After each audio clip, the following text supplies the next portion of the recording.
Assalamualaikum warahmatullahi wabarakatuh.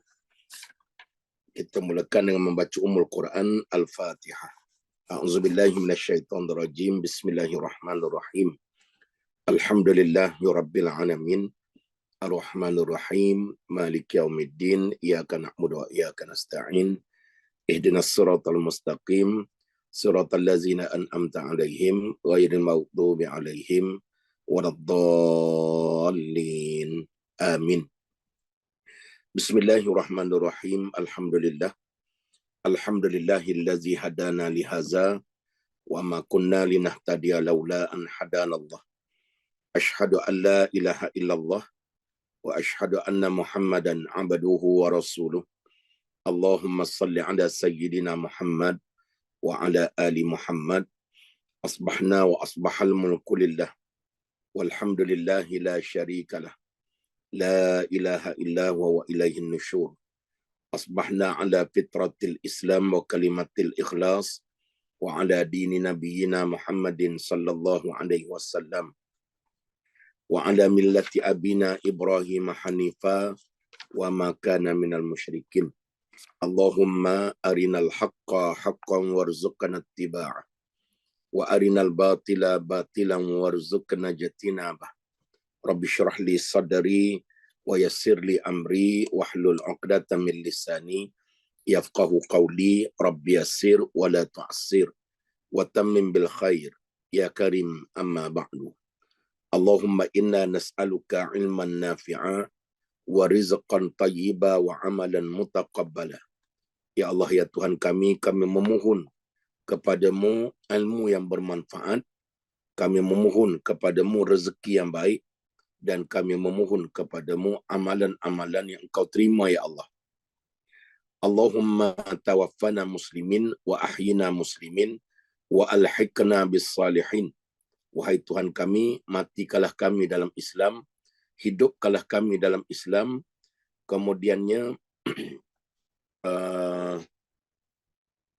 masukkanlah kami dalam golongan hamba-Mu yang saleh. Allahumma inna na'udzubika min 'ilmin la yanfa' wa min qalbin la yakhsha' wa min nafsin la tashba' wa min da'watin la yustajabu laha. Wahai Tuhan kami mohon perlindungan padamu, ya Allah, daripada ilmu yang tidak bermanfaat, daripada hati yang tidak khusyuk, daripada hawa nafsu yang tidak pernah puas-puas, dan daripada doa yang tidak Engkau mustajabkan. Rabbi syrah li sadri wa yassir li amri wahlul 'uqdatam min lisani yafqahu qawli. Wahai Tuhan kami, lapangkanlah dada kami daripada segala kesulitan. Kemudian permudahkanlah segala urusan kami dan lancarkanlah, hilanglah kekakuan pada lidah kami agar mudah-mudahan menjadi mudah dipahami oleh sesiapa yang mendengar. Yang saya muliakan lagi dihormati Puan Nesh selaku moderator program kita, yang dimuliakan Dr. Haji Syed Ayub, Syed Mustafa Al-Qudri dan Puan Hajah Kartikawati binti Muhammad, merupakan founder kepada Yayasan SKB dan juga pengasas kepada Usrah Miftahul Jannah yang sudah berbelas-belas tahun sampai saat ini. Yang dimuliakan Mama dan seluruh ahli-ahli UMJ, Kak Tini, Datin, Umi Kalsum, Datuk Said, Uncle Halim dan lain-lain yang dah lama tak jumpa, dan juga kepada para warga kerja SKB yang sebahagiannya masih dalam kenderaan on the way ke office. Tengok Abang Din kita, Izzuddin, dengan spek hitamnya masih on the way tu. Mudah-mudahan hati-hati di jalan raya. Hati-hati di jalan raya. Mudah-mudahan selamat sampai ke destinasi. Dan juga kepada para Nexus usahawan-usahawan SKB di mana saja berada, mungkin di Sabah, di Sarawak, di seluruh Malaysia, dan yang dikasihi ibu-ibu, bapa-bapa, para muslimin muslimat, ahli-ahli usrah Miftahul Jannah di bawah Yayasan SKB, mudah-mudahan sentiasa dalam rahmat Allah, sentiasa ikhlas hati di dalam melaksanakan apa saja amalan kita, kerana Allah sebut wa ma umiru illa liya'budullaha mukhlishina lahuddin. Hanya amal yang ikhlas saja yang akan diterima oleh Allah Subhanahu Wa Taala. Sebab itu ikhlas ini sangat penting. Kata Imam Sufyan Ats-Tsauri, tanda hati yang sihat, hati yang ikhlas. Buat kerja bukan sebab nak tunjuk. Buat kerja bukan sebab riak, bukan sebab rasa kita hebat. Tapi kita buat kerja-kerja agama kerana memburu redha Allah. Dan juga meraih keampunan daripada Allah. Redha dan keampunan inilah menjadi asbab untuk masuk syurga Allah Subhanahu Wa Taala. Maka sebab itu muslimin muslimat yang dirahmati, yang dikasihi, kita akan sambung perbincangan kita di dalam Tibbul Qulub, iaitu klinik penyakit hati yang ditulis oleh satu ulama yang agung namanya Imam Ibn Qayyim Al-Jauzi, yang melihat bahawa hati merupakan pusat ataupun center yang paling penting menentukan segala amal. Kita jahat pada fizikal sebab hati. Mata tengok benda jahat sebab hati kita kotor.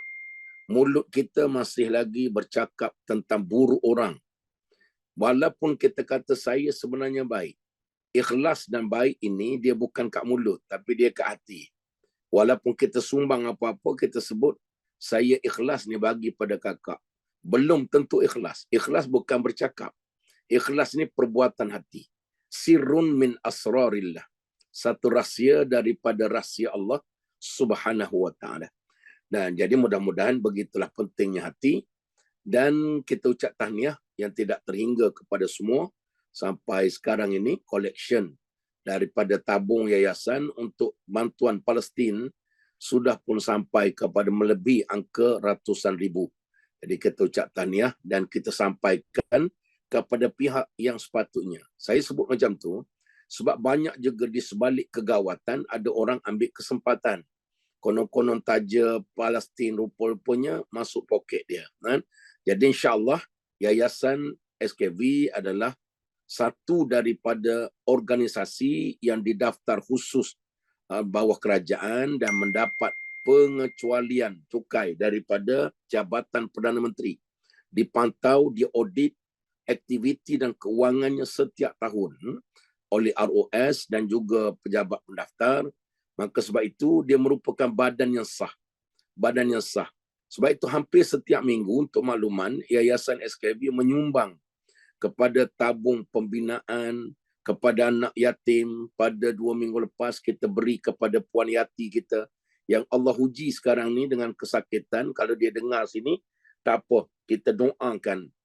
Mudah-mudahan sakit itu tanda kasih Allah. Kan? Sakit itu tanda kasih Allah. Kemudiannya ujian itu tanda Allah nak dekat dengan kita. Kemudian bila, sebagaimana Imam Syafi'i, bila dalam tempoh 40 hari, Imam Syafi'i dia tak sakit, tak demam, tak difitnah, tak dikutuk orang, dia akan bangun malam menangis pada Allah. Lalu dia akan sebut, Ya Allah, apakah aku telah Engkau benci, Ya Allah? Kerana sejak 40 hari ini langsung tidak ada ujian dalam hidup aku. Kerana para orang-orang soleh, mereka ni melihat ujian ini tanda kasih Allah. Sebab itu di kalangan Nabi-Nabi dan Rasul-Rasul, yang paling tinggi ujian, Nabi Ibrahim, Nabi Nuh, Nabi Musa, Nabi Isa dan Nabi Muhammad sallallahu alaihi wasallam di kalangan Rasul-Rasul dipanggil Rasul Ulul Azmi. Makna Ulul Azmi paling tinggi, ketua kepada segala orang yang memiliki keazaman yang kuat. Menghadapi ujian pahit getir, Nabi Allah Ibrahim berlawan dengan bapa dia sendiri, ahli keluarga yang sembah berhala, tukang buat berhala. Akhir dibakar dalam api. Yang kedua, Nabi Nuh alaihi salam, 900 tahun berdakwah, manusia yang ikut dia 80 orang saja, 900 tahun. Kita tengok para usahawan kita di Nexus ni, baru setahun pun sudah ada 10,000 orang yang ikut beli kan. Belum lagi Nabi Nuh 900 tahun 80 orang yang naik dalam kapal waktu banjir besar, binatang lebih banyak pada manusia. Lebih mengharukan, sedih yang tidak terkata, yang tenggelam dalam banjir besar isteri dan anaknya mati kafir. Isteri dan anak. Cuba bayang seorang Rasul yang dakwah-dakwah orang paling dekat dengan dia tak terima dakwahnya. Kemudiannya kita tengok Nabi Musa alaihissalam. Daripada kecil lagi, tak boleh duduk dengan mak. Akta waktu itu, akta yang ada oleh Firaun bunuh semua anak-anak lelaki. Akhir mak dia hanyutkan di sungai Nil. Tapi takdir Tuhan, raga atau bakul yang letak Nabi Musa ini masuk dalam longkang daripada sungai itu masuk ke dalam istana, diambil oleh Asia. Dan sekali lagi diuji, dibesarkan oleh Firaun, namun yang membunuh Firaun, yang bergaduh dengan Firaun adalah dia sendiri, Nabi Musa. Nabi Isa lagi dahsyat. Nabi Isa lagi dahsyat. Cuba bayang kita kalau setakat sakit, itu tanda Allah nak ampun dosa. Kalau kita setakat mungkin diuji tak ada duit tak cukup, atau mungkin suami meninggal, isteri meninggal, anak meninggal, semua itu sedih, tetapi tidak sehebat apa yang dia lalui oleh Nabi-Nabi. Nabi Isa beranak-beranak saja pada zaman fitnah banyak, tiba-tiba maknya tak ada suami, terus ditiupkan roh dalam rahimnya, lahir Nabi Isa.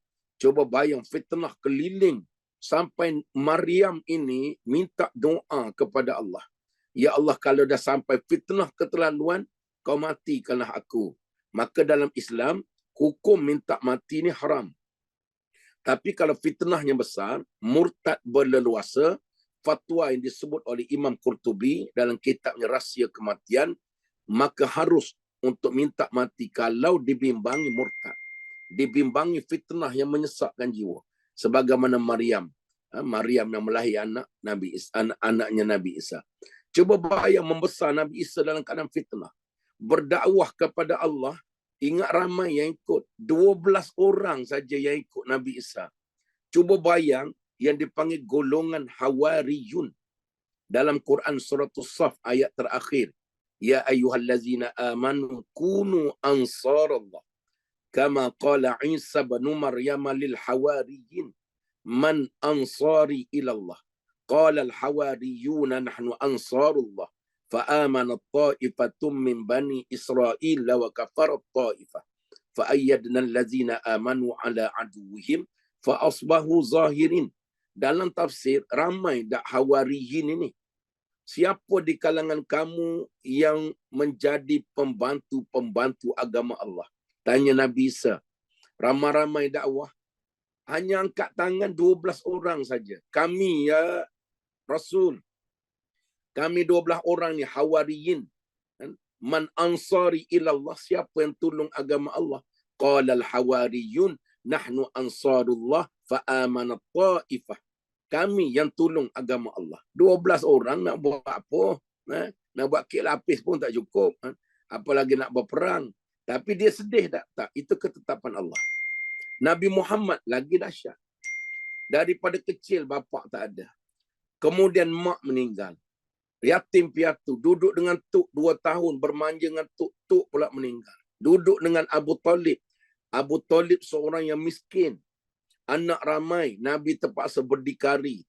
Bantu gembala kambing, bantu kait buah tamar, timba air. Dan kata Abu Talib, Muhammad tidak pernah menyusahkan aku. Namun akhirnya bila diangkat menjadi Rasul, ingat lagi okey. Rupa lagi dahsyat, dipanggil gila, dihalau, dipulau, dicederakan. Kemudian terpaksa tinggal kampung halaman, pergi ke Madinah. 8 hari berjalan kaki tepi laut. Sampai di Madinah, Islam menang. Namun ingat kerehat, dalam tempoh 10 tahun, daripada tahun ke-14 kenabian sampai ke 10 tahun berikutnya, maka Nabi berperang sebanyak 80 kali. 80 kali ni, purata 10 tahun, 8 kali perang. Nak cuti di Pabali pun tak sempat. Yang kita ni cuti di Pabali semalam baru masuk kerja. Kan? Jadi, nak buat maruku pun tak sempat. Baru gantung pedang, jom perang balik. Cuba bayang sampai meninggal dunia dalam keadaan sentiasa sibuk, stres, tertekan. Tapi oleh kerana hatinya tenang, itulah dipanggil ketetapan Allah semuanya indah. Jadi kita semua memiliki hati yang bersih bila kita rasa sebagaimana muka surat 19. Dia sebut tanda-tanda hati yang sihat. Kita ulang saja. Lepas tu kita tengok nombor 6. Ringkasan paparan hati yang sihat. Hati yang sihat ini dia tidak pernah lemah untuk ingat Tuhan dalam segenap perkara. Semasa sakit, ingat Tuhan.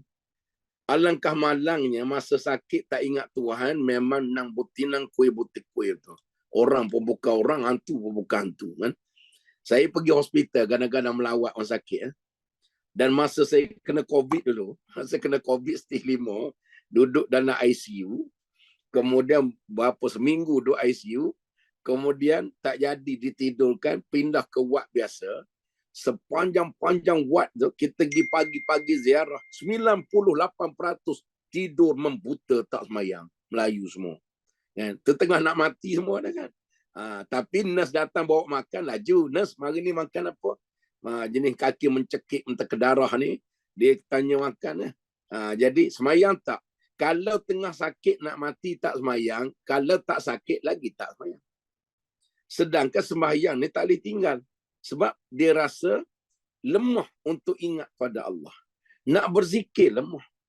Baca Quran seminggu sekali pun tak dapat. Ahli-ahli usrah kita, Miftahul Jannah, jangan sampai alpa. Rasa lemah nak baca Quran. Kata ulama, apabila hari ini kita tak baca Quran, bererti Tuhan benci nak cakap dengan kita. Sebab Al-Quran itu adalah kalam Allah.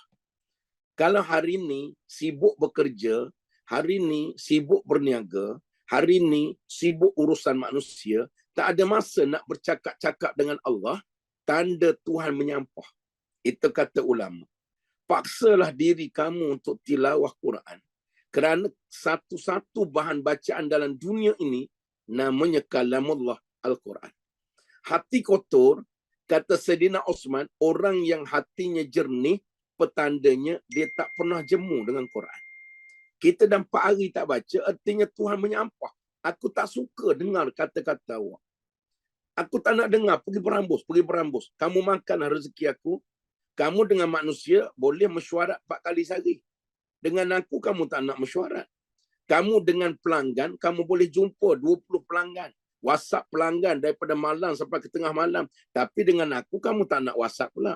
Tak ada pula kamu nak ambil Quran. Dengan urusan dunia kamu, tengok WhatsApp. Padahal WhatsApp, TikTok, apa semua tu, Instagram, dan juga status WhatsApp, Facebook adalah tulisan manusia. Dalam Jabatan Statistik Malaysia ni sebut, rakyat Malaysia purata seorang melihat WhatsApp dan juga media sosial sehari purata 6 jam sehari bagi seorang rakyat Malaysia. 6 jam ni boleh berapa juzuk dah, berapa juzuk Quran.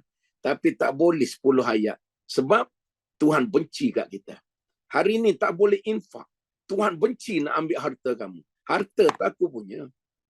Sebab tu saya ucap tahniah kepada seluruh ahli usrah Miftahul Jannah, Nexus dan juga para warga SKV yang memberi apa saja. Bila SKV, yayasan buat sumbangan-sumbangan macam tu, jangan salah faham.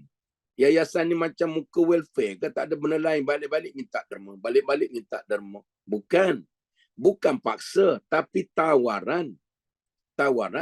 Nabi sebut, infaklah, jangan tunggu kaya, tapi infaklah sampai jadi kaya. Orang yang berinfak ni diistilahkan oleh Nabi sebagai orang kaya, sebab hati bersih.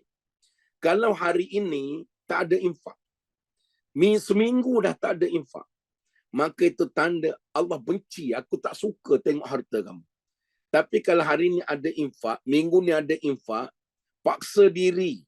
Bila masuk ke Palestin atau tabung yayasan SKV, kemudian niatkan, ya Allah, RM10 ni untuk arwah mak, agar mak dapat pahala. Dia dah mati, tapi kita hadiahkan pahala, mak dapat pahala bantu orang Palestin. Mak dah mati 20 tahun. Arwah suami dapat pahala bantu Palestin, bantu orang sakit, bantu fakir miskin. Saya pada 3 minggu lepas, saya bawa 4 bas pergi ke sekolah madrasah yang Puan Kartika dan juga Mama Abah buat. Asasnya, sampai dalam taklimat itu, Ustaz Abdullah Lutfi maklum, asas sekolah ini dibuat oleh arwah Abah. Bermula dengan RM1,000. Sehinggalah Puan Hajah Kartika dan ahli keluarga top up hampir 90%. Cuba bayang 1,000 pelajar duduk kat situ. 1,000 pelajar. Kan? 1,000 pelajar. Kemudian dia sebut, Ustaz Abdullah Lutfi minggu lepas dia datang Shah Alam jumpa saya. Dia kata tak sempat jumpa Puan Hajah Kartika sebab Puan Hajah Kartika dengan doktor ada di Jakarta. Kan? Jadi dia kata, cara kami di madrasah ini, yang mana dah khatam Quran, dah hafal Quran, wajib setiap hari mesti 10 juzuk Quran baca. Qiyamul Lail wajib 3 juzuk Quran semua pelajar.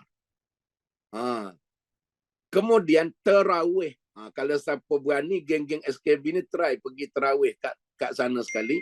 Tarawih 20 rakaat wajib 3 juzuk Quran. Memang jadi lempeng gandum tepung gomak lah kita kan. Baik, kita dok cari bulan tarawih masjid yang paling laju dalam Shah Alam kan. Telefon mana, masjid awak pukul apa? Imran, awak punya masjid? Saya alhamdulillah pukul 10 tamat dah.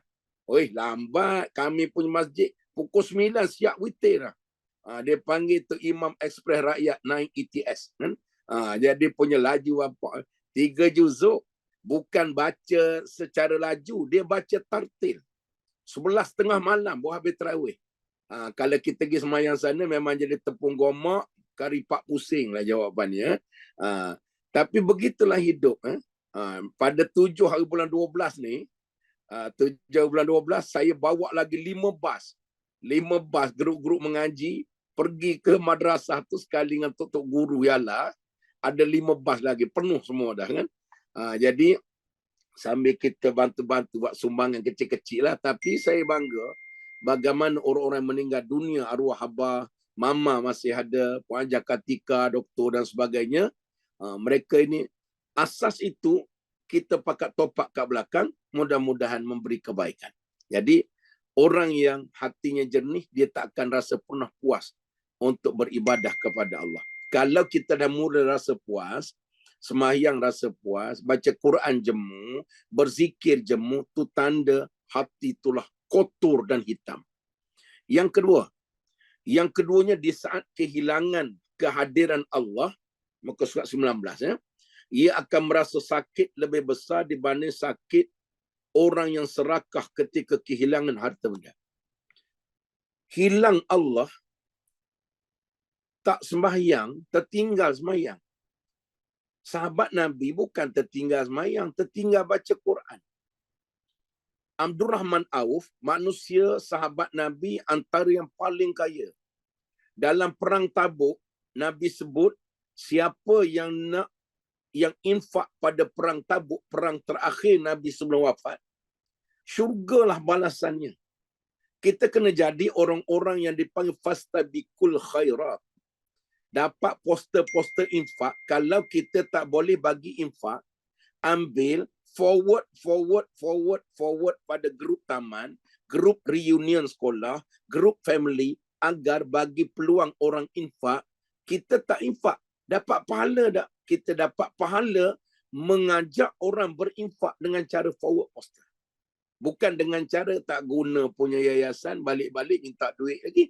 Lepas Palestin apa benda pula ni? Silap lagi, mungkin Somalia pula lah apa benda lagi. Tak habis-habis. Baik. Dia bukan paksa, sila wajib. Bukan. Dia panggil tawaran. Nabi bersumpah, tidak akan pernah miskin orang yang infak. Percayalah sumpah Nabi ni, tak pernah miskin. Al-Quran sebut, man zallazi yuqridullaha qardan hasanah fayudha'ifahu lahu ad'afan kasirah. Wallahu yaqbidu wa yabsutu wa ilaihi turja'un. Orang yang bagi infak pada Islam ni, pada Palestin, pada orang sakit, pada rumah anak yatim, pada siapa pun, hakikatnya duit dia keluar. Tapi kata Allah, qardan hasanah. Aku pinjam duit awak. Hari ni kita infak RM10 masuk tabung yayasan. Aku pinjam duit awak yang kata Allah. Allah ni maha kaya. Tapi dia istilah, bila kita bagi infak, aku pinjam duit awak. Nanti aku akan ganti dengan ganti yang lebih banyak. Aku pinjam 10, aku bagi kau 1,000. Mana ayat Quran ni? Man zallazi yuqridullaha qardan hasana fayudha'ifahu lahu ad'afan katsirah. Jangan bimbang. Kamu bagi 10, aku bagi 1,000. Fayudha'ifahu lahu ad'afan katsir. Kasir ini banyak. Kamu bagi RM1, aku bagi 100. Kamu bagi 100, aku bagi 1,000. Kamu bagi 1,000, aku bagi 10,000. Kamu bagi 10,000 sejuta, aku bagi berjuta-juta. Sebab tu saya pernah sebut, di Arab Saudi, saya suka bawa jamaah pergi ke Mekah, ke Masjid Rajhi. Masjid Rajhi yang ada di Aziziyah, 100% ditanggung 100% oleh Salman Sulaiman Ar-Rajhi, owner kepada Bank Rajhi di Arab Saudi. Kat Malaysia ni ada Bank Rajhi, tak berapa famous. Orang tanya dia, masjid itu Pak Bilal, Pak Imam, Tok Siak, Noja, makanan, aircon, elektrik bulanan, servis, klinik servis, ditanggung 100% pembinaan sampai semua oleh Sulaiman Rajhi. Kalau bulan Ramadan, untuk iktikaf di Masjid Sulaiman Rajhi ni, Masjid Rajhi Aziziyah, kena booking 3 bulan. Kerana fatwa dalam Arab, kat mana-mana saja tanah haram, beriktikaflah, pahala sama Masjidil Haram 100,000. 3 bulan. Kenapa bobot? Sebab siapa beriktikaf dalam masjid tu, disedia makan berbuka puasa mewah, disedia makan untuk sahur, dan dibagi duit harian. Duit harian. Hari raya semayang kat situ, saya ingat raya tahun ni nak pergi sana. Boleh dapat duit. Sulaiman Rajhi akan duduk depan pintu. Berapa jamaah nak ambil duit? 100 riyal, 100 riyal, 200 riyal, 200, sampai berjuta-juta hari raya. Saya ingat tahun ni nak pergi raya sana. Dapat beli sport rim kereta, jadilah. Kan? Jadi, miskin tak? Tak miskin. Orang tanya dia, tuan, sejak tuan infak, dalam hidup ini, dah tua ni, berapa banyak yang tuan telah infakkan untuk Islam? Bina masjid, rumah anak yatim, taja budaknya mengaji. Baik. Jawapannya, dia kata, saya tak ingat dengan pasti, tetapi yang saya pasti telah melebihi infak saya untuk Islam, melebihi 60 bilion Saudi Riyal. 60 bilion Saudi Riyal.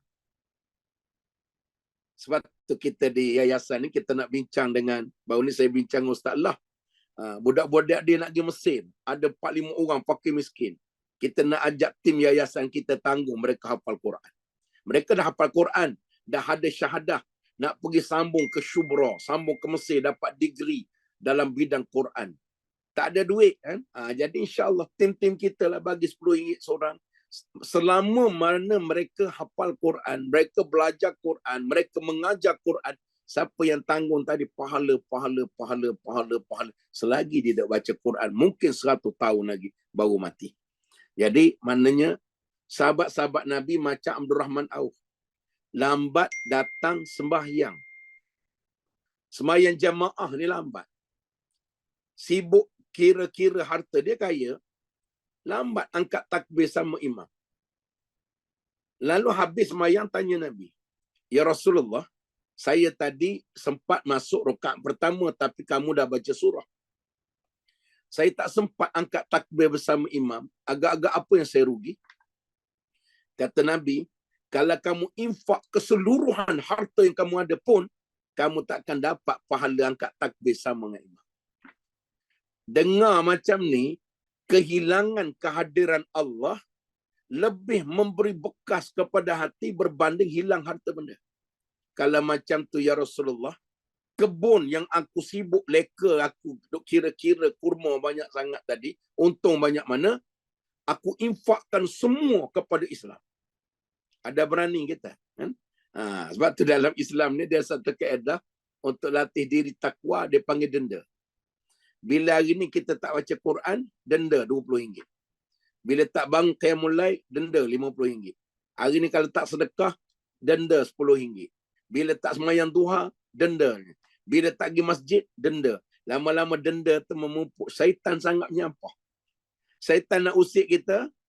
Dalam satu kitab dia tulis, kalau kita buat program macam ni, syaitan kata menyampah betul aku dengan dia ni. Aku lalaikan dia jangan sembahyang, jangan pergi masjid, jangan baca Quran. Tak guna sungguh. Bila tak baca Quran, dia sedekah pula. Dapat pahala lagi. Aku benci betul manusia macam ni. Itu Abdul Rahman Auf. Sebab kehilangan harta, lebih kehilangan Allah, tak buat ibadah, lebih dirasai berbanding harta hilang. Itu yang kedua. Yang ketiga, dia rindu untuk melayani Allah seperti rindunya orang yang lapar akan makanan dan minuman. Sekarang siang, ahli-ahli ibadah, sekarang ini baru pukul 9 pagi. Tapi hatinya merindui malam. Ya Allah, kenapa lambat sangat? Orang-orang yang duduk sekarang baru bulan apa? Bulan 3 nanti kita Ramadan. Ramadan telah dirindui daripada sekarang. Itu dia panggil orang rindu. Mati. Macam penduduk Palestin. Kita tengok, semalam saya tengok satu TikTok. Satu TikTok. Bila lalu kereta-kereta kebal Israel ini, budak Palestin kecil-kecil, 8 tahun, 7 tahun berdoa, Ya Allah. Kan? Budak-budak kecil lain semua nak main game lah. Nak main Pokemon lah, main PUBG lah. Tapi, budak-budak kecil di Palestin, Ya Allah angkat tangan, matikanlah kami sebagai syuhada. Rindu pada bertemu dengan Allah. Sebab tu di kalangan para penduduk Palestin, dia tak kisah. Kan? Kerana sudah sampai tahap itu, mereka menyerahkan diri kepada Allah. Sebab apa? Rindu untuk bertemu dengan Allah. Kita tak rindu sebab tu kita takut mati. Sebab tu kita cinta dunia dipanggil penyakit wahan. Nabi kata, takut mati, cinta dunia. Dunia tak salah miliki. Nak ada rumah banglo 7-8 tingkat, silalah. Nak dapat Lamborghini, nak beli kereta apa, silalah. Bukan benda haram. Benda yang tak salah, sila. Islam pun nak nampak umatnya ni maju ke depan. Bukan hanya sekadar umat-umat lain yang kaya. Tapi Islam juga nak kelihatan seperti itu. Tetapi yang salahnya, jangan lupa diri. Memiliki perkara itu jadi sombong. Memiliki perkara itu lupa agama. Kerana apa yang Tuhan bagi itu semua milik aku. Aku bagi pinjam saja. Tapi kita rasa macam milik kita. Sebab kita tak ada rasa rindu kepada Allah Subhanahu wa ta'ala. Yang keempat, ketika masuk dalam sembahyang, hilanglah sedih dah dan dukanya akan dunia. Dia sangat ingin keluar daripada dunia sehingga menemukan kelapangan, kenikmatan, ketenteraman, kegembiraan di hati, dan ia hanya bertujuan satu, mengharap redha Allah. Saya cek sembahyang saya, tuan-tuan cek sembahyang tuan-tuan. Sembahyang kita ni betul-betul sembahyang ke hanya sekadar lepas batuk di tangga? Mendirikan sembahyang. Kebanyakan kita hanya melaksanakan sembahyang, selesai. Kenapa melaksanakan sembahyang? Sebab rasa buat kewajipan. Dapat pahala? Belum tentu. Ada dosa lagi tak? Ada. Kalau ada dosa lagi, terutama benda-benda maksiat yang haram, tetap makan. Mata tengok maksiat, telinga dengar maksiat, mulut tak berhenti berbuih, bercakap pasal buruk orang. Tak boleh tengok orang senang susah hati. Tengok orang susah senang hati. Tengok orang berkasih sayang, cari jalan, namimah, mengadu domba, menghasut agar A dan B bergaduh. A dan B dia tak baik dengan kita. A tak baik dengan kita, dia baik dengan B. Kita pergi hasut A, burukkan B. Kita hasut B, burukkan A. Kata Nabi, orang yang namimah ini takkan masuk syurga sampai bila-bila. Tengok adik-beradik berkasih sayang, kita pergi hasut. Oi, awak jangan kawan dengan dia. Dia ni gini. Puan Nes ni bukan boleh harap sangat. Dia guna Puan Nes. Kadang-kadang Imran tu nampak agak spek mata macam tu. Akhirnya orang pakat benci. benci kerana mulut kita, la yadkhulul jannah, kata Nabi, takkan masuk syurga. Qiyamul lail lah 400 rakaat sehari. Baca Quran lah 5 juzuk. Sedekah lah 4 juta. Mulut masih bercakap pasal buruk orang, fitnah, cakap bohong, sumpah palsu, mengumpat, memfitnah. Semua itu, kata Nabi, alangkah banyaknya umat aku yang terjun dalam kawah neraka, nampak macam buat amal ibadah, kerana berpunca di antara 2 celah. Satu, di antara rahang, lidah. Yang kedua, antara 2 paha, kemaluan. Yang menjadi punca manusia banyak terjun dalam neraka Allah. Dan lidah ni dia tak bertulang, tapi menghiris hati sampai mati. Orang pernah panggil caci kita 7 keturunan, kita ingat. Sebab dia luka di hati ni payah nak sembuh. Luka kat luar boleh ambil ubat kuning tu. Luka kat hati kerana kata-kata kita sampai kiamat. Itu tanda hati kotor. Itu tanda hati kotor. Sebab apa? Sebab sembahyang kita, inna salata tanha anil fahsya wal munkar. Sembahyang kita masih lagi tidak sempurna. Nabi kata, nak tahu sembahyang awak ni diangkat, tengok peribadi awak.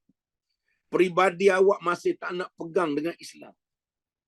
Masih suka berpakaian tak menepati Islam.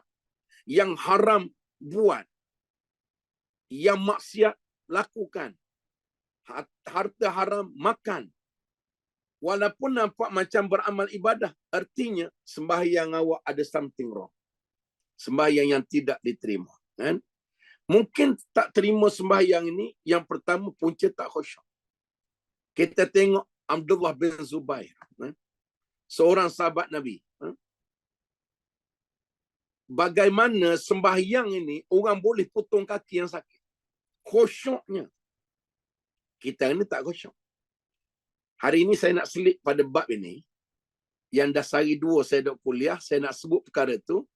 Akan ada satu bab lagi yang menjadikan sembahyang kita menyebabkan kita terus buat maksiat. Sembahyang yang tidak sah. Nampak tunduk rokok bangun. Banyak orang tanya, bagaimana Ustaz ada seorang duduk masjid, wanita, dia baca Fatihah tengah sembahyang tu, kami terganggu semua. Baik, dalam sembahyang ada 5 rukun qauli. Yang pertama dipanggil angkat bertakbir, Allahu Akbar. Wajib minima telinga sendiri dengar, kecuali pekak. Kalau angkat takbir, telinga tak dengar, awal lagi batal sembahyang. Yang kedua, Fatihah. Sekurang-kurang telinga sendiri dengar. Bismillahirrahmanirrahim. Telinga dengar tak? Dengar. Kalau dengar, sah. Kalau baca mulut kumat kami, telinga tak dengar, awal lagi batal sembahyang. Ini yang menjadikan kita ini tidak merasai akan apa dia kata tadi? Sembahyang kita tak khusyuk. Kan? Sebab apa? Antaranya sembahyang yang tak ikut fiqh. Lagi apa dia? Tahiyat awal. Tahiyat akhir, maaf. Rukun. Tahiyat akhir ni rukun. Sebab itu pergi cari datuk guru mana, ustaz mana, jangan semayang pakai buku. Semayang pakai buku takut salah. Ustaz, tolong dengar saya baca Fatihah, saya baca Allahu Akbar, betul tak? Sebab dia rukun qauli. Salah doa iftitah tak apa, tak batal semayang. Salah subhana rabbiyal a'la tak apa, tak batal semayang. Salah benda-benda lain, rabbighfirli, salah tak apa, tak batal semayang. Tapi kalau salah Allahu Akbar, takkan Allahu Akbar salah, bersepah yang salah. Kan? Allah panjang sangat. Allahu Akbar salah juga. Kan? Allahu Akbar salah juga. Nampak kecil kan? Tapi tak sah mayang. Fatihah. Saya sebut dulu kawan saya, mengajar dekat rumah saya ni satu surau. Dia kuncinya pintu semua. Geng makmum tu tak boleh keluar semua. Pakai jubah 40 tahun datang masjid. Seorang-seorang malam ni kita tak baca kitab, semua orang ambil mikrofon, muslimin muslimat, saya nak dengar Fatihah seorang-seorang. Telang kabut semua, nak lari tak boleh dah. Pak Bilal jaga tepi pintu. Ambil, akak-akak tahu abang tahu apa jadi? 80% yang datang surau itu sudah 30 tahun, pakai serban, sudah pergi haji, sudah umrah 4 kali, 7 kali. Kemudian nampak soleh, pakai tasbih kat tangan, ridak kat bahu, berjalan tunduk. Rupa baca Fatihah menungging. Awal lagi salah. Rupa semayang tak sah. Walaupun Islam bukan duduk pada pakaian. Walaupun menutup aurat tak wajib. Kata ustaz dia, kalau macam ni semua kena mengaji balik. Semua semayang tak sah. Kan? Kemudian yang ketiga, tahiyat awal. Duduk dengan ustaz mana-mana. Ustaz, kalau malu pakai online saja. Cari ustaz, tolong cek tahiyat akhir saya betul tak? Takut salah. Jangan duk syak. At-tahiyyah. Bukan at-tah. At-tah.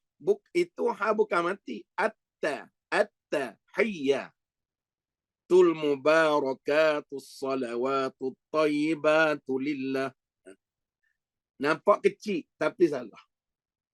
Kemudian selawat Nabi. Itu rukun. Salam adalah rukun. 6 ni baca. Jadi kalau kita baca tak dengar, tak sah mayang. Wajib dengar telinga. Harus kalau kita baca, tiba-tiba seorang dua keliling kita dengar, harus. Tapi kalau kita kuat sangat, sampai 7-8 orang keliling kita dalam jamaah dengar, makruh. Kurang pahala. Tapi kalau 2 sah dengar, kakak muslimat mengaji, baca Fatihah dalam masjid, 3 sah dengar. Yang tu haram. Tak sah mayang. Itu dalam bab semayang. Yang kedua, undur sikit daripada semayang.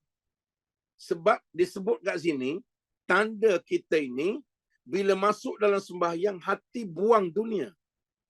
Kenapa semayang kita tak boleh khusyuk? Kata Imam Hasan Al-Basri, alangkah rumit kamu mendapati akhir zaman di kalangan umat Muhammad yang khusyuk semayang. Sedangkan kata Allah, syarat nak jadi mukmin yang cemerlang, qad aflahal mu'minun allazina hum fi salatihim khashi'un. Cemerlanglah, hebatlah, berjayalah, gemilanglah, terbilanglah orang-orang yang beriman. Mereka ini sembahyang dan khashi'un. Khusyuk dalam sembahyang. Hari ni kita tak khusyuk. Baru angkat takbir, ingat. Salah satu punca, undur belakang jauh sebelum semayang. Semayang pun tak betul. Sebelum semayang apa dia? Dipanggil taharah. Miftahus solah, wudu. Kunci solat ini wudu. Banyaknya wudu tidak sah, semayang tak sah sebab taharah tidak sah. Saya ambil contoh. Basuh berak kencing sudah fail. Basuh berak, basuh kencing sudah gagal. Kita rasa macam sudah basuh. Tapi bila basuh tak betul, ambil wudu, wudu tak sah, sembahyang awal lagi menungging. Sebagai contoh, naik kapal terbang. Naik kapal terbang, di dalam kapal terbang kalau kita sakit perut, dia tak boleh basuh dengan air. Sebab air tak cukup. Yang kedua bahaya, takut berlaku lita pintas, terbakar. Berak punya pasal terbakar kapal terbang. Habis nak basuh dengan apa ustaz? Tak boleh pakai air. Jalan yang syarak keluar, guna tisu. Saya pakai tisu basah, wet tisu, wipe tisu. Wet pun ya, white pun ya. Saya pakai tisu basah, siap ada lagi, siap ada antibakteria lagi ustaz. Jawapannya, basuh kencing, lelaki dan perempuan tak guna air, guna tisu basah, lap berak dengan tisu basah, tidak sah basuh najis. Ambillah wudu, semayanglah 40 juta rakaat, tidak sah. Pening kepala dah. Sebab tisu basah memang tidak sah untuk basuh najis. Kita dah bawa baby kan. Bawa baby paling mudah sampai RNR. ambil tisu basah, lap lah bahagian kemaluan baby kencing. Letak bedak amami, kutikura, baby Johnson, pakai pampers. Budak tu masih bernajis. Sudah ada. Sebab anggapan kita tisu basah ini sudah ada air. Ada antibakteria lagi, bau wangi lagi, sudah bersih. Jawapan dalam fiqh, tisu basah bukan syarat untuk taharah. Masuk dalam kapal terbang, pergi kat mana-mana RNR, air tak ada. Nak buat macam mana? Laplah dengan tisu kering. Dia kalau tak ada air, boleh istinja, basuh kencing. Pakai kayu boleh, pakai batu boleh, surat khabar boleh, tisu paling baik, kemudiannya daun pun boleh. Syaratnya, dia tak boleh licin. Mesti kesat. Kalau daun pandan buat basuh berak, tidak sah sebab licin. Daun kelapa, licin. Kulit rambai yang banyak bulu tu, sapulah bahagian punggung awak tu. Itu boleh kan. Tapi paling mudah pakai tisu. Tisu kering. Cuma kepala otak Melayu ni pakai tisu, rasa macam tahi melekat kat punggung. Dalam kapal terbang, tak ada air, jangan buat akal, ambil tisu, letak air paik, kemudian kita lap kat punggung. Fiqh kata dibimbangi najis itu yang ada kat punggung kerana kita letak air pada tisu, najis itu merebak pada bahagian lain. Itu bukan caranya. Habis nampak macam mana Ustaz? Ambil tisu kering, walaupun nampak macam Cina basuh berak. Ambil lap kali pertama. Cuma tak payahlah tengok dah lap tengok pula kan. Tak payah kan. Lap, buang. Ambil yang kedua, lap, buang. Ambil yang ketiga, lap, buang.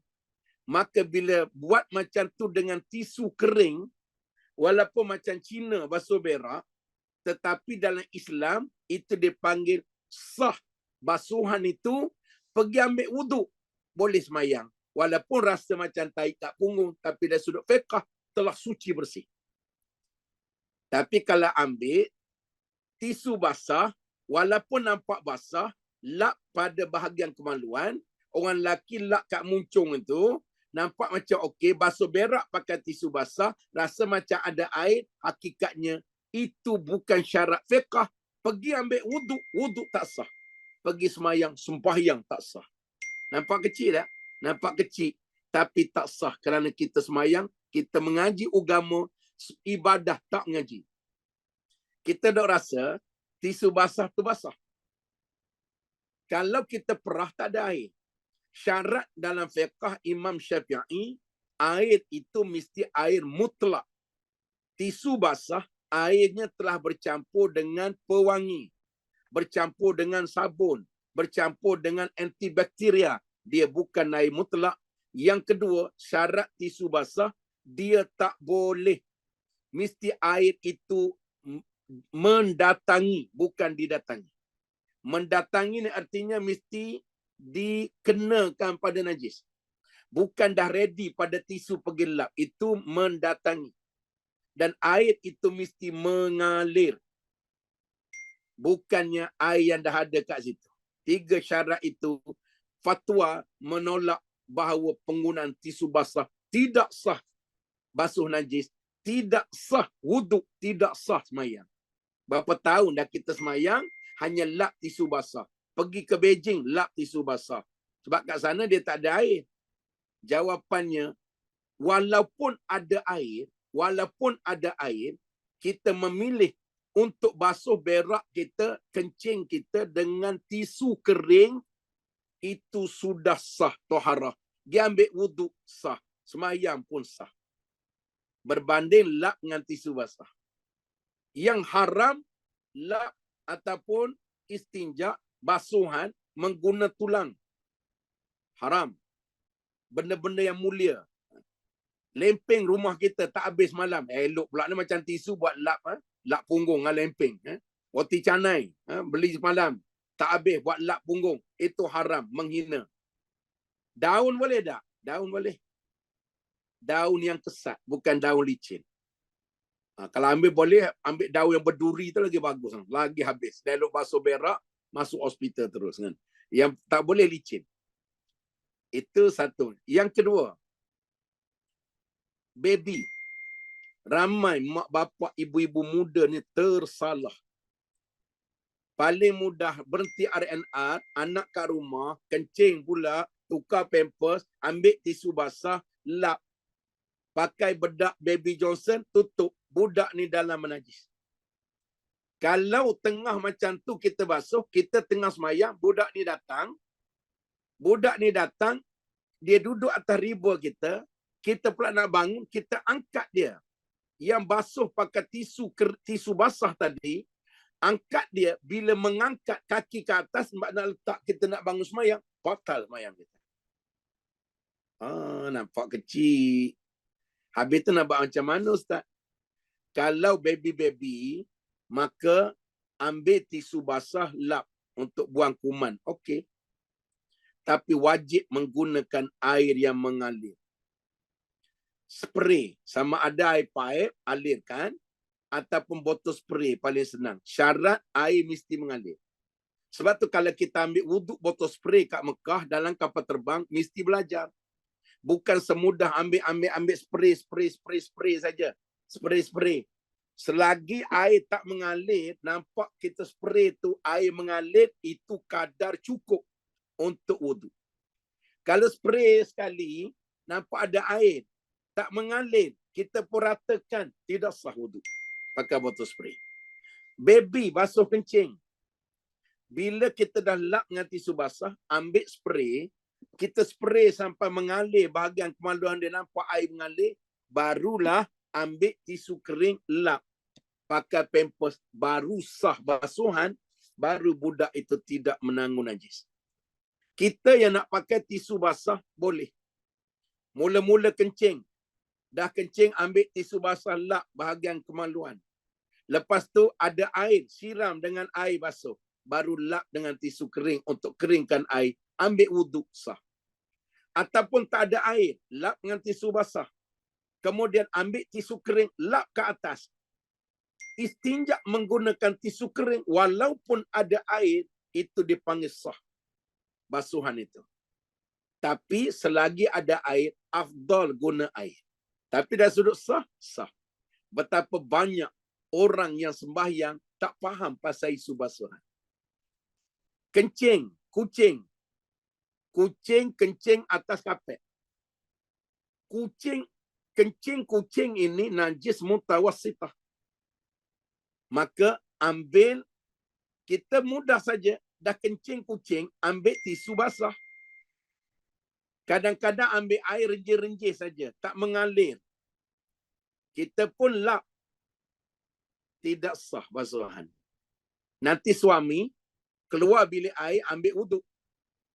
Pergi pijak atas kapet, kencing kucing. Kakinya bernajis. Walaupun pada hakikat tak nampak, tapi pada batinnya najis. Sebab tempat kencing tadi belum suci pada Islam. Suami pula pergi pijak sejadah. Sejadah tadi bernajis. Suami semayang, wuduk tak sah. Semayang tak sah menanggung najis. Isteri pula pergi semayang, naik atas jadah yang suami pijak. Kesan pijak kencing kucing tak basuh dengan betul tadi. Sejadah bernajis. Isteri punya pun tak sah. Sebab tak mengaji. Nampak kecil ya? Nampak kecil. Macam kena undur balik ngaji taharah kata ni kan. Sebab pasal basuh-basuh ni, baby ni, kalau baby lelaki yang umurnya bawah 2 tahun, yang hanya minum susu mak dia, maka tu dipanggil najis mukhaffafah, najis ringan. Kalau baby lelaki, baby perempuan tak, baby lelaki kencing, maka cukup ambil air, renjih saja, lap, sudah suci. Syarat, baby bawah 2 tahun lelaki, yang hanya minum susu mak dia. Tapi kalau baby tu minum susu Empagro, minum susu laktogen, Dumex, membesar sebagai Johan, kadang-kadang minum Melo, makan Nestum, kemudian malam makan pisang bakar. Saya kecil-kecil tu, mak saya kata bagi pisang bakar. Sebab tu kita kuat bertenaga. Sampai sekarang ni kan. Makan bisa makan. Kalau dah makan benda lain, kalau baby tu kencing walaupun bawah 2 tahun, bukan lagi najis ringan. Mesti dibuangkan ain, objek. Yang dia nampak, buang. Kencingnya buang. Kemudian buangkan warna. Buangkan bau. Menggunakan air mutlak. Kalau tak ada air mutlak, istinja, bersihlah, guna tisu kering. Bukan tisu basah. Ambil tisu, ambil mop, ambil sesuatu, lap sekali, lap 2 kali. Dari sudut fiqh, walaupun tak kena air, sudah suci. Berbanding dengan kita hanya renjis air, tak hilangkan air dia, atau hilang tapi guna tisu basah, tak hilang. Itu antara isu-isu yang sangat penting dalam fiqh. Nampak macam kecil, tapi kesan dia semayang tak sah. Habis sebab tu poin nombor 4 ni. Poin nombor 4. Macam mana nak jadi kita masuk semayang dalam keadaan memburu reta? Sebab awal lagi dah jam. Itu tak sembang pasal wuduk lagi. Banyak ambil wuduk. Saya duduk kat kolam masjid hari Jumaat tu bersepah tak sah. Bersepah-sepah tak sah. Ambil basuh muka, tak kena anak telinga ni, awal lagi kena tendang kat malaikat. Syarat basuh muka mesti daripada permulaan naik rambut sampai ujung ini, sampai anak telinga, sampai ke bawah ni. Kalau ada janggut, cukup menyelati. Tak payah basahkan. Tapi ada orang basuh muka, tak kena anak telinga. Sebab sayang make up dia ni. Nanti nak make up, ustaz tahu ambil wuduk setengah jam, ambil wuduk 5 minit, make up sejam setengah, ustaz. Tambah sikit-sikit. Tak sah semayang. Tak sah semayang. Walaupun khusyuk lah semayang, tak sah. Permulaannya tak sah. Basuh lengan, basuh tangan. Ni, betapa banyak yang wuduk, basuh tangan tak lepas siku. Dia basuh tangan mesti lepas border ni. Siku ni border, mesti lepas. Kalau basuh tak lepas, sampai sini, semayanglah 25 juta rakaat, terbelah kepala, keluar otak, terburai. Tak sah semayang. Sebab batas wuduk tadi. Kemudian yang ketiga, basuh kaki. Rambut tak apalah, minimal 3 helai. Cuma wanita yang ada sideburn ini, dalam mazhab Syafi'i, jumhur ulama kata kena ambil basuhkan yang sideburn ni sekali. Ada satu pandangan minoriti kata cukup kenakan air pada kulit bahagian pangkal daripada sideburn rambut wanita. Nak keluar khilaf itu, gunting sideburn. Gunting bagi pendek, basuh gini. Kalau tidak, tak sah semayang. Basuh kaki. Kaki ramai basuh kaki ni kan. Nak angkat kaki saya tak boleh. Dia ada buku lali. Mesti basuh kaki melepasi buku lali. Dan jari kaki ni mesti sunat menyelati. Pakai tangan. Celah-celah jari. Sebab ada jari yang sakit-sakit macam jari saya ni. Kita siram air, jari kecil dengan jari yang bawah ni, dia tak terbuka. Jari kaki. Jadi kita kena itu. Maka kalau tak kena sampai air, tak sah wuduk. Bila tak sah wuduk, semayanglah 45 juta rakaat, tak sah. Nampak kecil tak? Itu wuduk. Mandi junub. Projek kuat malam-malam. Mandi junub tak sah. Betapa banyak orang mandi junub tak sah. Syarat mandi junub 2 saja. Niat. Yang kedua, ratakan air. Ratakan air ini yang masalah. Ramai orang mandi bawah shower, berdiri. Tidak sah mandi junub. Tidak sah. Pening kepala dah. Memang mandi junub tiap-tiap malam macam tu. Dia boleh tahan tiap-tiap malam mandi junub.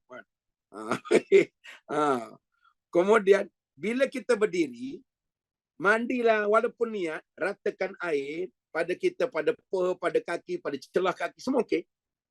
Tapi ada satu part, kalau kita berdiri, dia tak sampai air. Kat mana?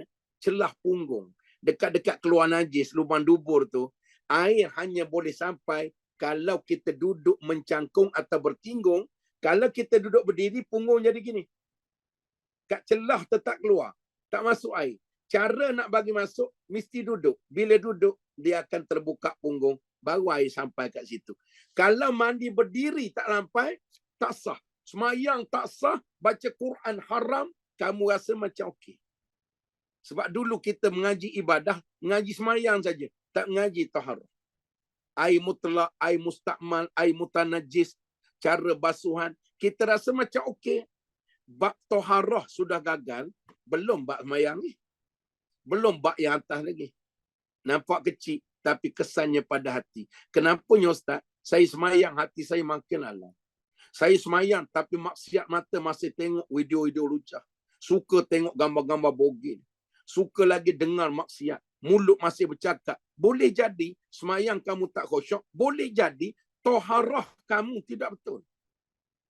Boleh tak Ustaz? Saya nak mandi junub, tapi tak duduk. Boleh. Menungging. Ambil paip, sembuh kat belakang. Yang penting celah punggung itu, mesti air sampai. Mesti air sampai. Sebab tu Nabi dan Aisyah mandi, Nabi jirus Aisyah. Ini satu kaedah lah. Orang kata, bina kasih sayang dalam rumah tangga, suami isteri kerap mandi bersama. Akak-akak malam ni balik, try mandi bersama. Pagi esok, try mandi bersama, duduk rumah flat. Laki 120 kilo, bini 140. Memang lekat dalam jamban tu. Dulu masa mula-mula kahwin, okey lagi. 60 dengan 45. Bila dah lama kahwin, masing-masing dah gemuk, masuk dalam rumah flat, lala tak keluar. Baik. Nabi mandi junub dengan Aisyah. Nabi ambil air jiru Aisyah, Aisyah duduk. Bila duduk, kata Nabi, akan sampai. Banyak lagi.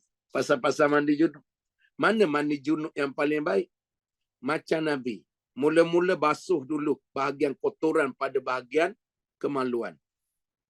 Dah basuh, ambil wuduk. Kata ulama, tangguhkan basuh kaki. Ambil wuduk sampai kat telinga, sunat, kepala, tangan, kaki tangguh. Kemudian siram air atas kepala. Saja aku mengangkat hadas besar kerana Allah Ta'ala. Niat. Kemudian basuhlah. Ratakan air apa semua gini. Kemudian duduklah. Tak duduk, sembuhlah kat belakang. Sampai bahagian punggung. Barulah basuh kaki akhir. Kalau masa mandi itu tidak menyentuh kemaluan, maka lap-lap badan terus dia semayang. Tapi kalau tengah mandi tadi, pegang lagi cik awang tu, maka habis mandi, ambil wuduk semula. Sebab mandi tadi sah, tapi wuduk tidak sah untuk semayang sebab telah memegang kemaluan. Dan hati-hati tentang mandi junub ini. Ada orang boleh mandi dengan air yang dicampur dengan sabun. Mandi ataupun dia sabun dulu. Dia sabun dulu, dia basuh-basuh sabun dulu, baru dia niat mandi. Tidak sah. Kerana permulaan air itu bercampur dengan sabun, bukan air mutlak. Walaupun sabun itu bersih, dia tidak menyucikan. Jadi paling baik mandi dulu dengan air biasa, dah sempurna baru sabun. Kalau pegang kepada kemaluan, maka habis mandi, lap-lap, pakai tuala, ambil wuduk semula. Kalau tak pegang kemaluan, masa mandi, sudah rata air, cukup lap, pergilah ke sejadah, semayang terus, baca Quran terus. Kerana memegang kemaluan, membatalkan wuduk, membatalkan hadas, berhadas. Pegang kemaluan pula, mengaji pula. Pegang dengan apa, Ustaz? Dengan tapak tangan. Dalam fiqh kata kalau kita menampau orang ni kena bahagian putih ni. Kalau pegang kemaluan, kena bahagian tapak tangan ini baru batal wuduk. Tapi saya pegang belakang tangan. Pegang macam tu. Tu tak batal. Pegang 4 tahun pun tak apa. Tengah semayang pun boleh pegang. Kebetulan seluar koyak, bini tak jahit lagi. Seluk saja pegang kok belakang tangan ni. Batal tak wuduk Ustaz? Batal main? Tak. Peganglah apa ke pagi pun. Dan memang buat tabiat nak mampus. Kan? Itu. Nampak kecil ya? Nak pegang pula, pegang apa? Ngaji fiqh. Orang lelaki, antara pistol dengan peluru, sebut gitulah ngaji fiqh kan. Kalau pegang pistol dengan tapak tangan, baru batal wuduk. Kalau pegang peluru sampai pagi tak apa.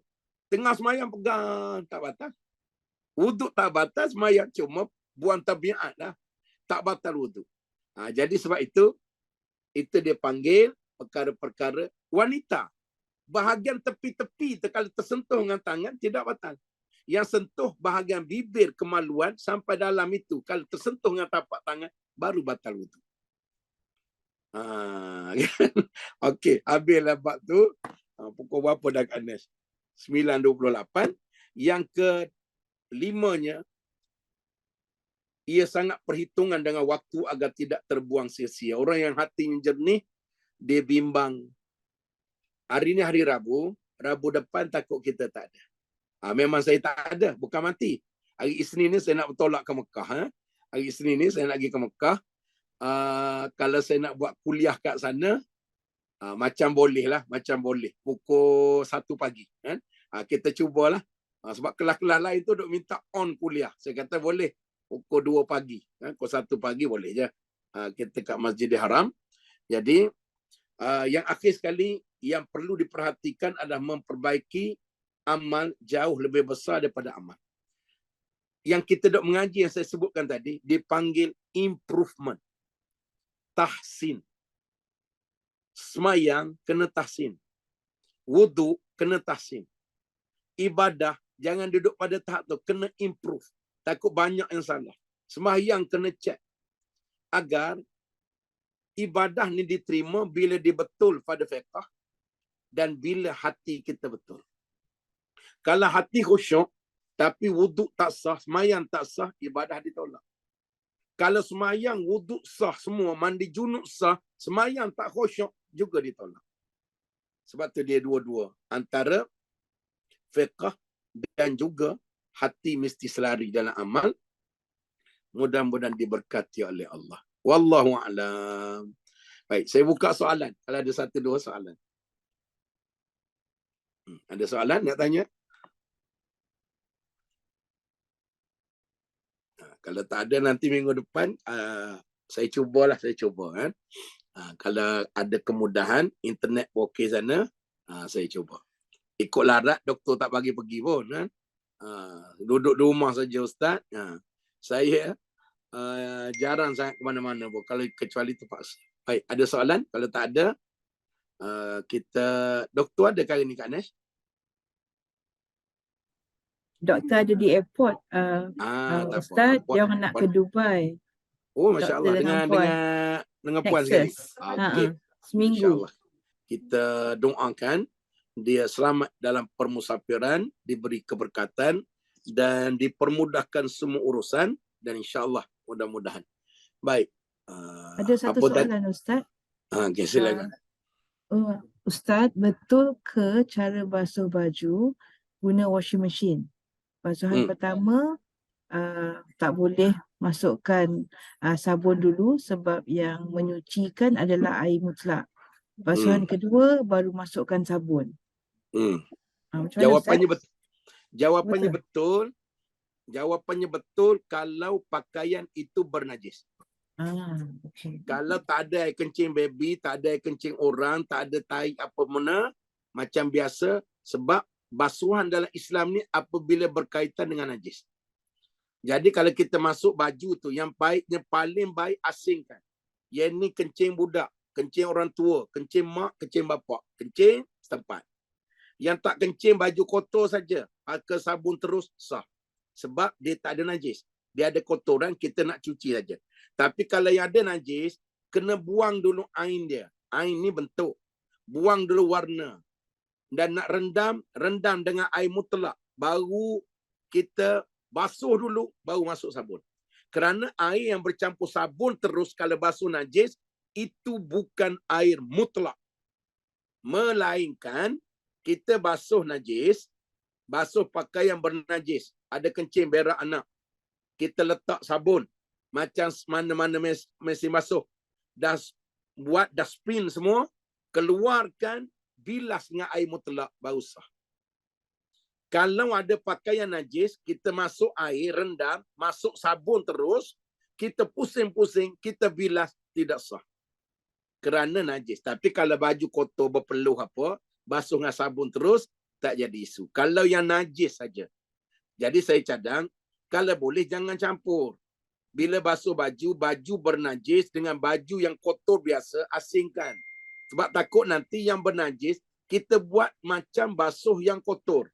Masuk air, rendam, bubuh sabun, belum basuh lagi, belum pusing. Bila bubuh sabun tu pusing, air yang bercampur sabun dalam fiqh tidak dipanggil air mutlak.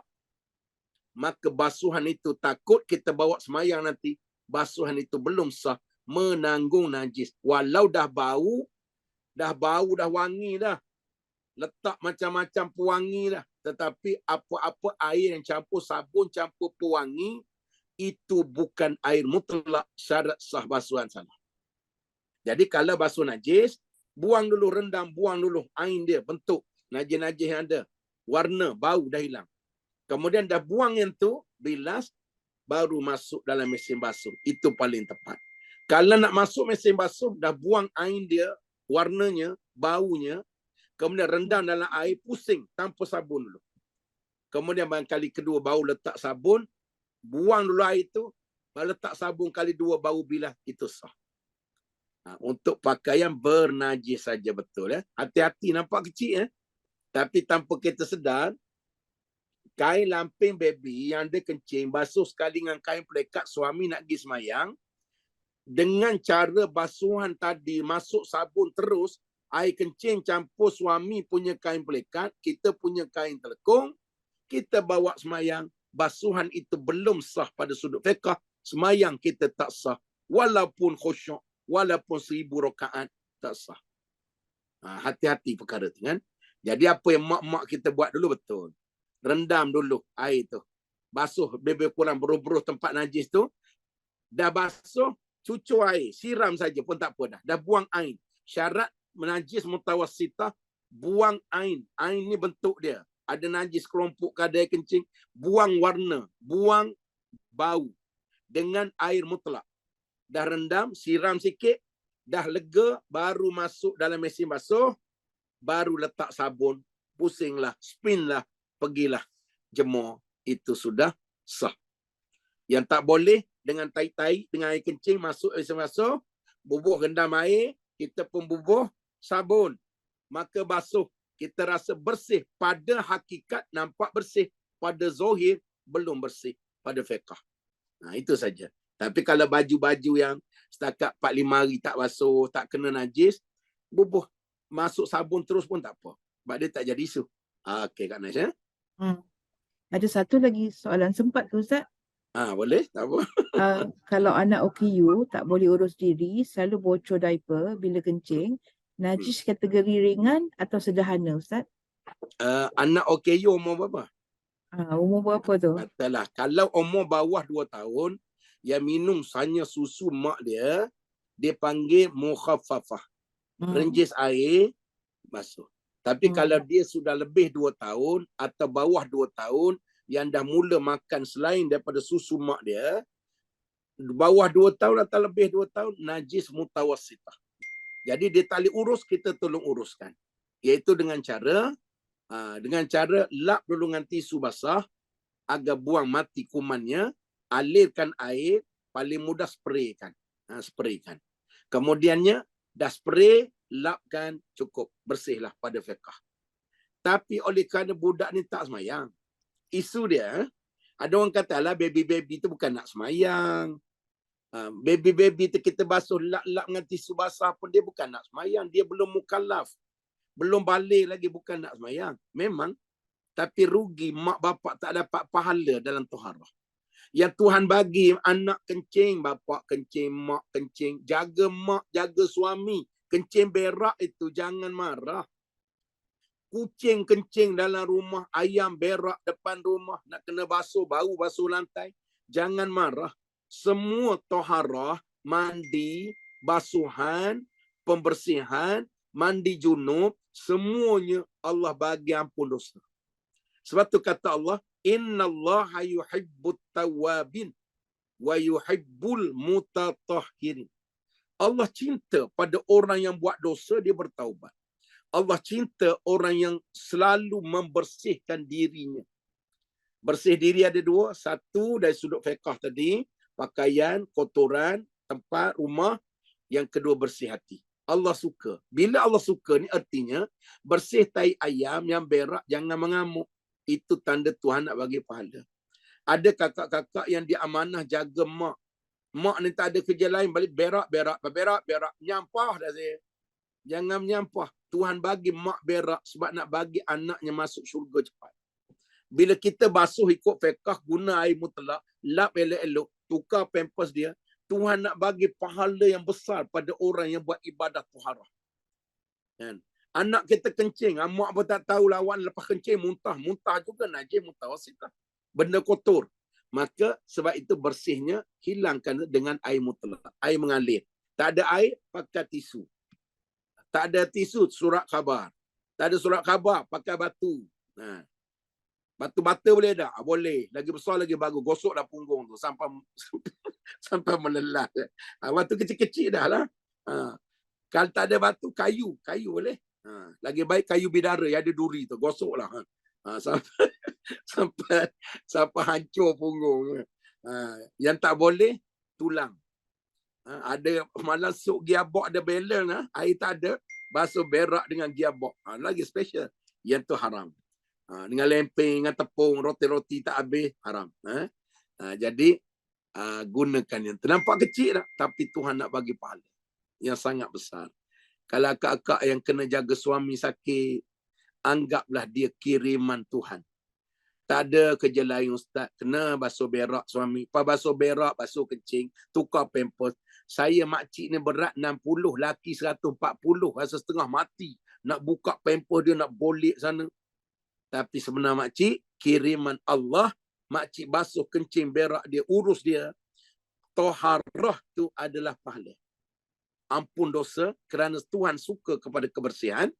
Asalkan ikut panduan Islam, itulah kiriman Tuhan, lega hati. Adik-beradik lain tak nak jaga mak, telefon, semua benci kat taik mak. Kitalah yang kena. Lagi hebat, bukan mak, mak mertua. Sebab nak taat suami, mak mertua kita kena basuh berak. Tak apa. Allah sedang proses. Nak tinggikan darjat. Nak bawa masuk kakak-kakak sekalian yang urus mak mertua. Urus mak, urus bapak. Jalan laluan ekspres. Bukan touch and go. Tapi smart tag ke syurga. Tak payah berhenti. Wallahu'alam. Cukuplah Kak Nesh. Minggu depan kita sambung lagi. Sambil-sambil isu-isu fiqh apa. Jangan mengaji kitab pasal hati saja. Tapi hati ni bersih bila fiqhnya terjaga. Jadi dua-dua mesti selari. InsyaAllah mudah-mudahan memberi kebaikan pada kita semua. Kita doakan Doktor dan Puan Najah selamat sampai ke Dubai. Nanti kita tengok dia naik payung terjun nanti. Kita doakan di apa dia ya hotel macam pokok tamar tu. Jadi insyaAllah dia ada seminar kat sana. Kita doakan mudah-mudahan dan semua sahabat-sahabat Yayasan SKV dan juga Usrah Miftahul Jannah di mana saja berada sentiasa dalam rahmat kasih sayang Allah. Jadi amin kita ucap terima kasih dan tahniah pada semua yang menjayakan apa saja projek infak daripada yayasan untuk manfaat ummah ini insya-Allah. Yang baik daripada Allah, yang lemah yang kurang daripada kejahilan, kedaifan diri saya sendiri, kita tangguh dengan tasbih kafarah dan surat Al-As. Subhanallah wa bihamdihi, subhanakallahumma wa bihamdika asyhadu an la ilaha illa anta astaghfiruka wa atubu ilaik. Bismillahirrahmanirrahim. Wal 'asri innal insana lafi khusr illa allazina amanu wa 'amilus salihat wa tawassaw bil haqq wa tawassaw bis sabr